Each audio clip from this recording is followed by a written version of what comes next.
Hi, and welcome to the Tea with Intuitives podcast. I'm Brittany, an energy healer and authentic empowerment coach. And I'm Meli, an Akashic reader, past life psychic, and channeling coach. Each episode, we answer one of your questions about spirituality, the Akashic records, energy healing, meditation, spirit guides, and the unseen world. So we invite you to grab your cup of tea while we answer our very first question of the day.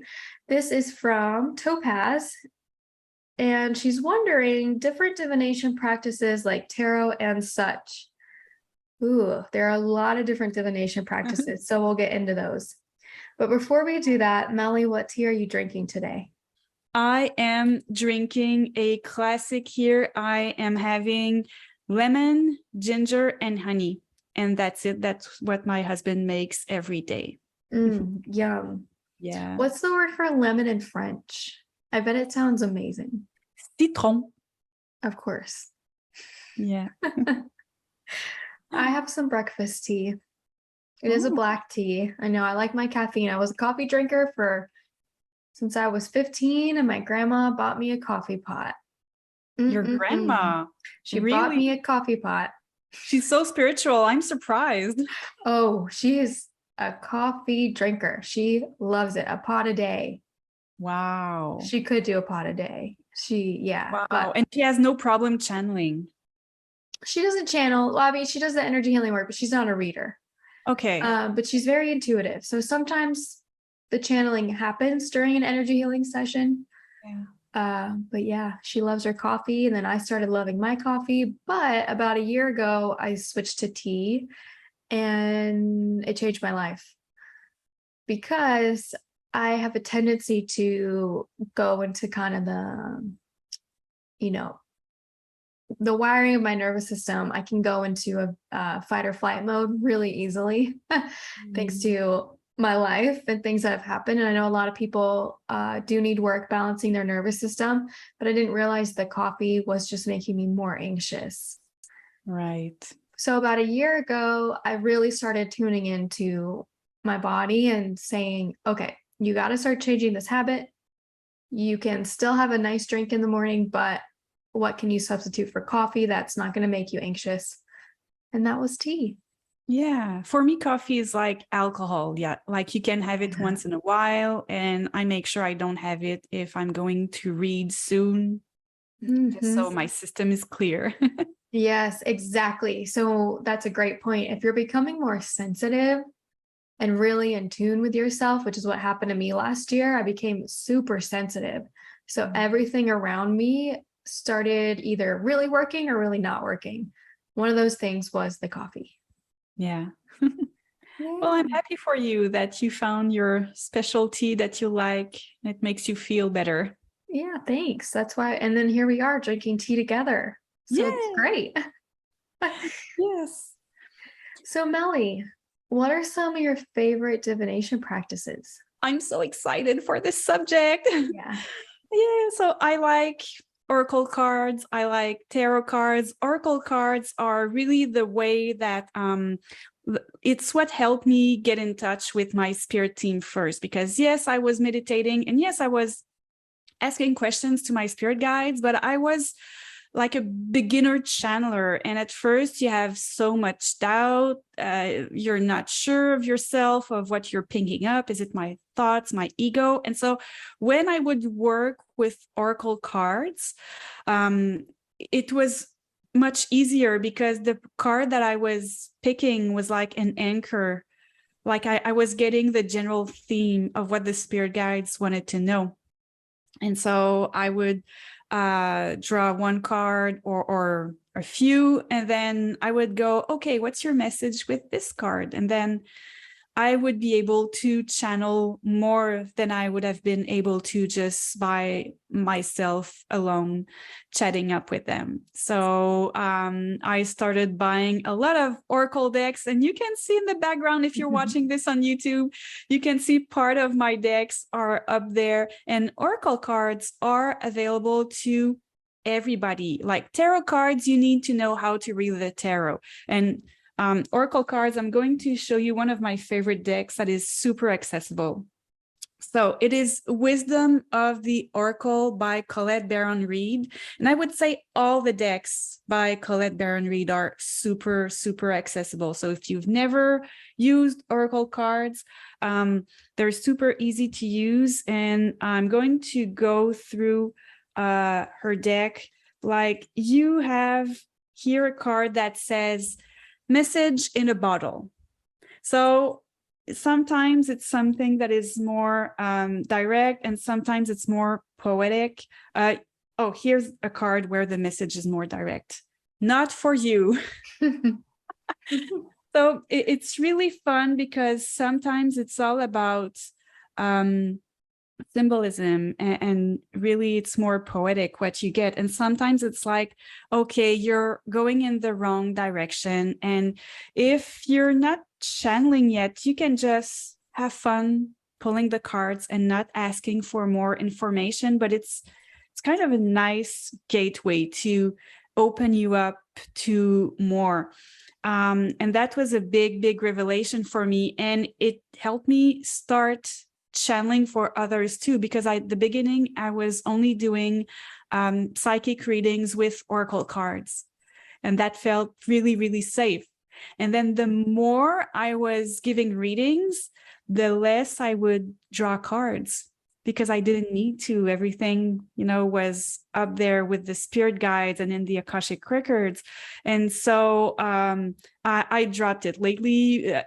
At the beginning, when you were filling out my form, people could say, yes, I want oracle cards. Now I don't even put it there. And if I get a nudge from the spirit guides, I'll go grab a deck during a reading and pull a card. But yeah, so I would say it's good. And sometimes when I'm super busy and I don't want to go into big channeling mode and meditate, I'll just go grab my deck and pick a card and have some clarity about a subject.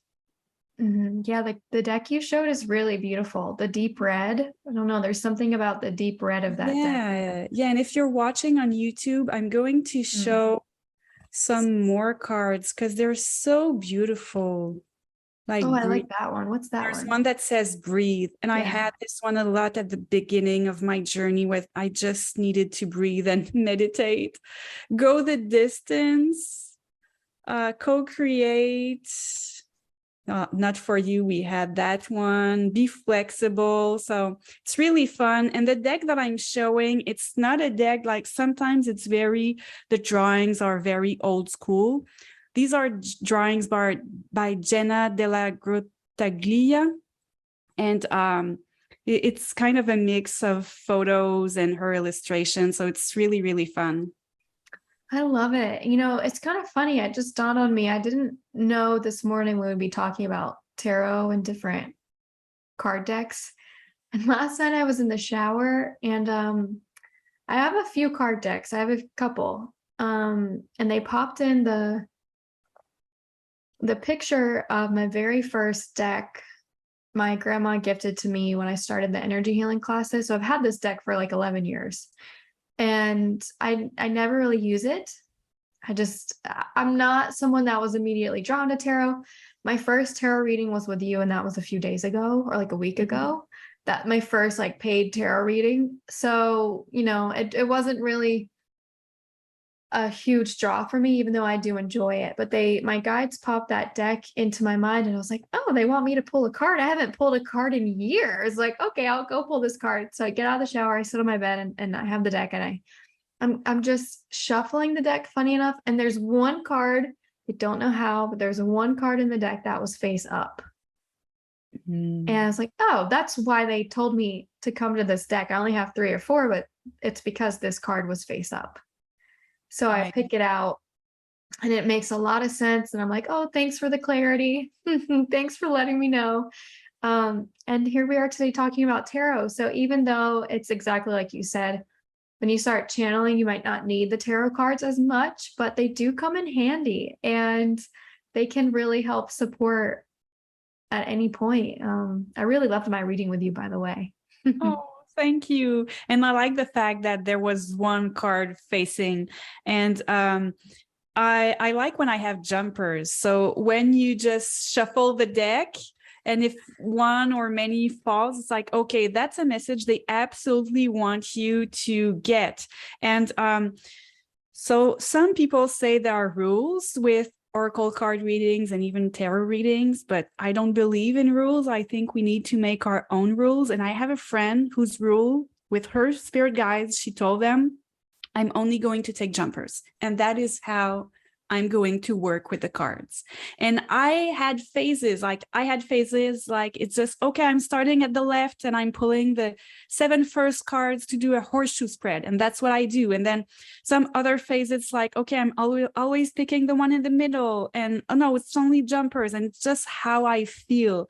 And you can just tell your guides, okay, this is what I'm going to do. And they're listening quickly. So don't mind of you going really slow and no, it's super quick up there on the astral and causal plane where they are. So yeah, it's fun. It's to find a deck that resonates with you. I don't know, do you have special decks apart from the one that you didn't read from for so many years? I only have a few decks. I think a couple of them are from Doreen Virtue, which is she's super well known, and that's the first deck that was ever gifted to me. But no, I don't really use them, but I know the power of them and I love them, and I love that people are using them more now. Yeah, it's such a powerful tool for sure. Yeah. I want to ask you a question. Yes.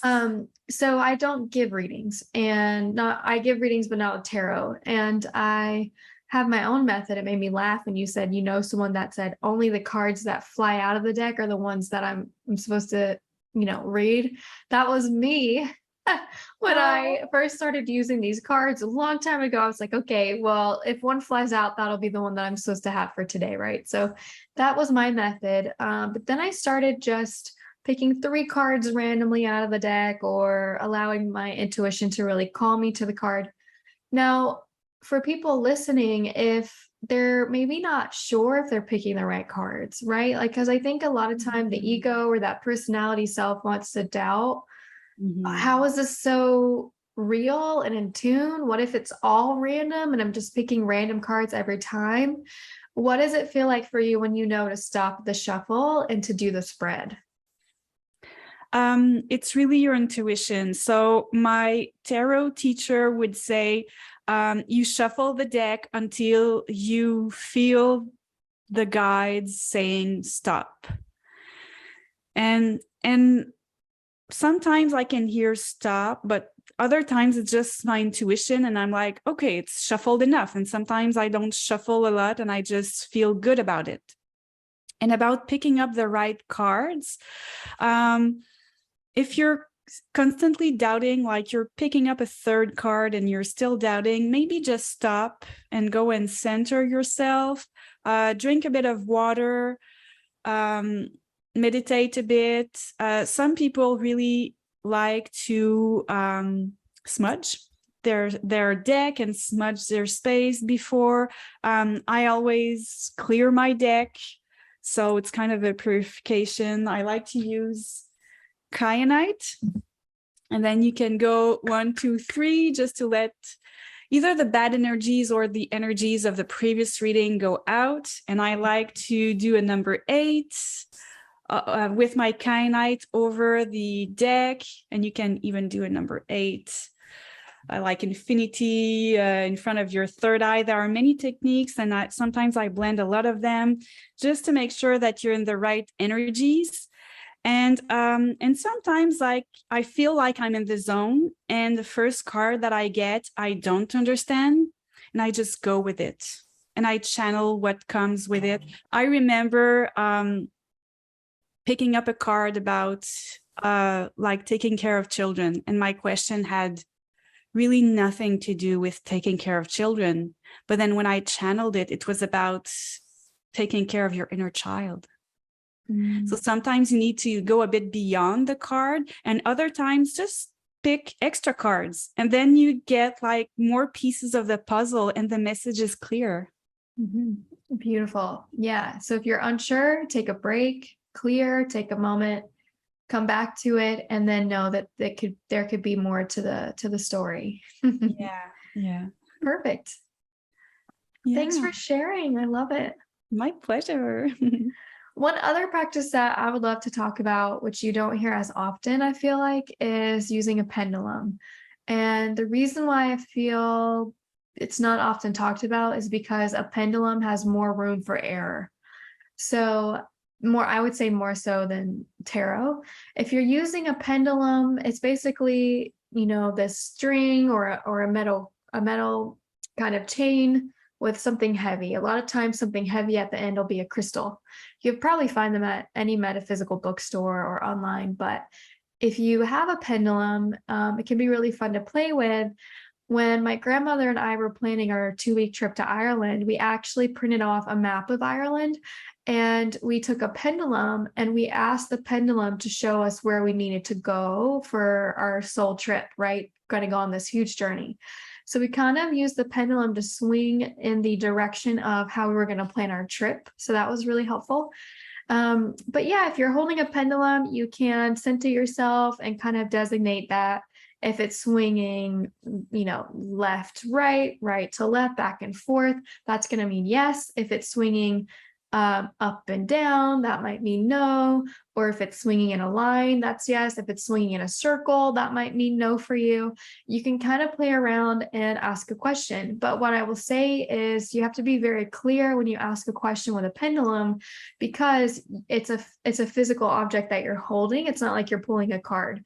So if you're not clear when you're asking these questions, you can easily sway it in your favor, even if it's not the answer even if you're supposed to get a different answer than you think, it could be the answer you want versus what might be more appropriate. So the pendulum gets a little tricky, but I have used it a lot. It was one of the first ways that I actually started talking to my soul and my spirit guides.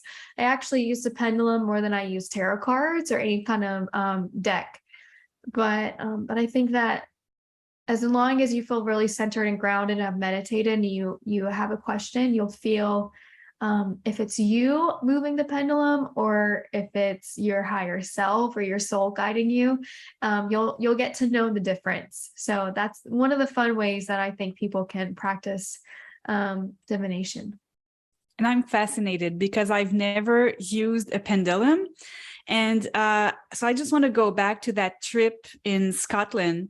How was it working? Like, was the pendulum turning super quickly above one town in particular or one region? Yeah, no. So it was Ireland. And Oh, sorry. I want you to imagine, oh, you're fine. You have a big map of Ireland on a table in front of you. North, east, south, west, it's there. And you have the pendulum and you're holding it at the south end. You're going to connect and say, where should we start our trip? And as you are sitting there, the pendulum might swing west, it might swing south, or sorry, if you're sitting at south, it might swing west or east. And if it's south, you should start, it'll be stagnant. There won't be any movement. And if you are supposed to start in the north of where you're visiting, it'll swing straight ahead to the north. So imagine your pendulum as a compass itself and allow it to swing in that direction. You can hold it over the center of the country and have it swing north, east, south, or west, depending. And then what we would do is we would say, oh, it wants us to start in the north. Well, let's get a map of the north, like the northern region of Ireland. And then let's go in more detail. What cities is this pendulum going to swing to? Where we should really touch on and go there. And it was really amazing because one of the places was Kilkenny, Ireland, that we had received. I needed to go. My grandma didn't need to go there. I needed to go there for whatever reason. We were walking on these back streets, not lost, but just enjoying the city. And there was a church that the day before, it was really funny because the day before I was like, Grandma, let's go see this church in Kilkenny. And she was like, there are so many churches. I don't really want to go see another church.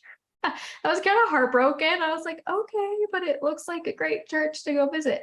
Well, we were walking down this alley and guess where this alley led to? The church, which we had no clue. We, didn't know the roads.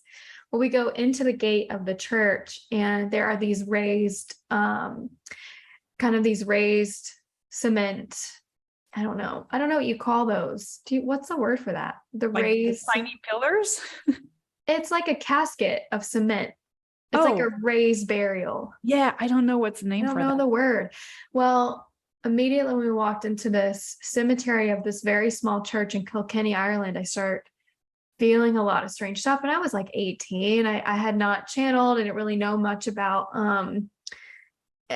past life stuff. I wasn't a seer yet, but I could feel the energy be really intense. And I walk over to this gravesite and I put my hand on it and I start crying and crying and crying and crying.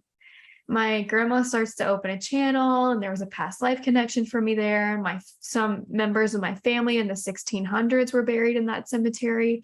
And my heart just swells when I talk about it because it was such a lovely life, but we found it. So by using the pendulum said, Brittany needs to go to Kilkenny. And with my own intuition saying, let's go to this random church. It turned out that was a past life that I was able to connect to. And I can still feel my mom in that life. I can feel her soul presence whenever I tell the story. But we may not ever gone to Kilkenny because, like I said, using the pendulum, we were able to really pick out the exact cities that each of us needed to go to for our own kind of soul journey, the sacred trip. And the easiest way for us to do that at the time, now I would probably channel and just ask my guides. But back then we were using a pendulum. Yeah. And I'm wondering, when you use the pendulum, were you like, this city has absolutely nothing, or it's a small village and you're like, I don't want to go there. Did it happen? If I heard you correctly, while she was using the pendulum for me, I didn't have any opinion. Okay. Because it was the first trip I would ever take out of the country. Mm. So if we were going somewhere to explore, I'm okay with it. Wherever you take me, let's go. I don't care. Let's go to Ireland. Let's go wherever. I'm fine with it. But my grandma knew that it was more special than just picking a country and going. She knew that it was more of a soul trip and it was a really sacred experience. Wonderful. Thank you for sharing this. Yeah, so use a pendulum, use your tarot cards, whatever calls for you for divination. There's a lot that you can do. There's also something called dowsing rods. I've never used, I've seen people use it before. But you can also look those up too. And you hold those in your hands and they kind of move side to side. It's very similar to a pendulum. Thank you for listening to the Tea with Intuitives podcast. If you have a question for us, you can send it to our email, which is teawithintuitives@gmail.com, or you can reach out to us on Instagram or comment on our YouTube. Your love for this podcast helps us grow and reach more like-minded souls, so don't forget to rate, review, and subscribe to this podcast. Have a beautiful week.